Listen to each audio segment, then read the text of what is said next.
California's San Benito County is probably best known for its Spanish Mission, a location for the classic Hitchcock film Vertigo.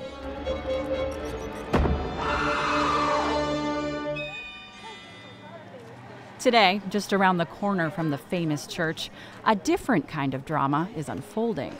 A grassroots group called San Benito Rising has started to campaign against hydraulic fracturing, also known as fracking.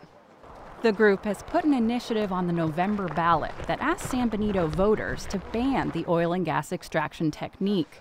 Cynthia Ponce opposes fracking because it uses large amounts of water. The misuse of water in a drought time is the big issue. Even some of the farmers and the farm workers around here are very concerned about that because that means jobs. Even though San Benito produces little oil and none of it through fracking, it's the first county in California to qualify an anti-fracking initiative. And it's leading a trend of local California communities fighting to ban the practice. Are you paying attention, Governor Brown? Ban fracking and related hydraulic drilling in all of California now. Environmental groups have called for a moratorium or ban on fracking in California. Governor Jerry Brown's decision in 2013 to allow fracking to continue prompted the San Benito group to take action, says Mary Shaw Coron. We decided, let's go to the people. Working with politicians sometimes is very challenging, and so that's why we decided the initiative process would be the way. Her message is resonating in a county where agriculture is a $300 million business. It takes as much water to frack one oil well in California as it does to grow, say, 1 acre of raspberries. Rancher Sally Calhoun worries that fracking could pollute wells or compete for scarce water during this third year of drought. The river has been dry for over a year. It should have been running. This winter, there was only enough grass for 700 cows, not the 2,000 that usually feed on Calhoun's ranch.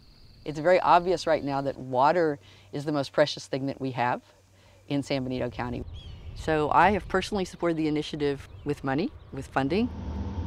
Fracking in California has mainly been confined to some oil fields in Kern County, the state's top oil producer. Widespread fracking in many other states has led to booms in oil and natural gas production. There, gas and oil are being extracted from a kind of rock called shale, where fuel is tightly stored. This rock looks like a layer in a cake and extends for miles, so producers drill horizontally to access as much of it as possible from a single well. Then they pump water mixed with sand and chemicals at high pressure to fracture the rock. U.S. Geological Survey hydrologist Bert Thomas is developing an easy way to find traces of these fracking fluids. And the methane value is 1.982.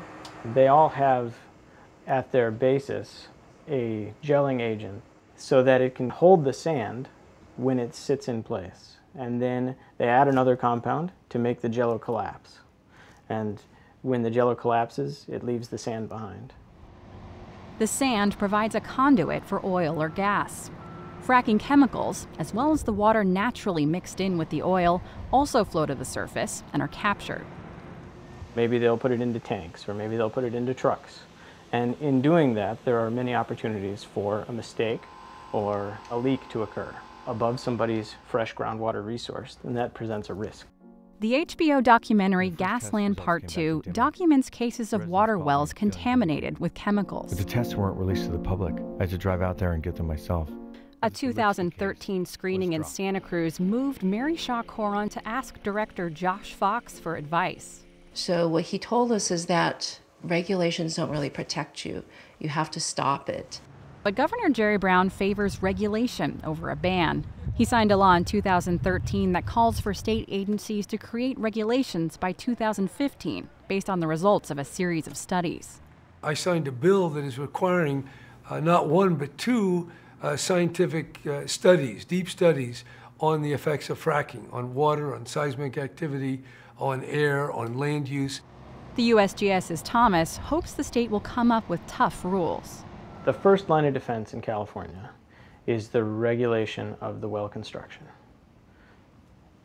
If the wells are built properly, then the risks to groundwater are minimized. The second thing would be regulations involving fluid handling at the surface.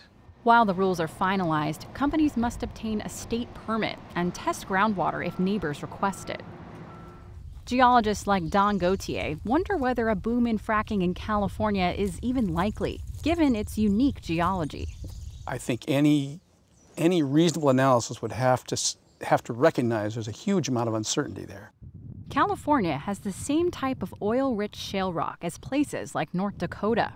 But California's Monterey Shale has been producing that oil all along. These organic-rich shales, they've been fractured, they've been shaken by earthquakes, they've been faulted. They very effectively have generated this oil, and the oil has been expelled from the source rock, migrated up into these big traps, and been produced now in California for 125 years or more. The question is, how much, if any, oil remains behind in those source rocks? It is completely reasonable to think that most of the producible, that is the actual recoverable oil, has already been expelled and migrated away somewhere. California's geology is so complex that the Department of Energy recently slashed by 96% its projection of how much of the state's shale oil might be recoverable. But big oil companies say they still see potential for fracking in California.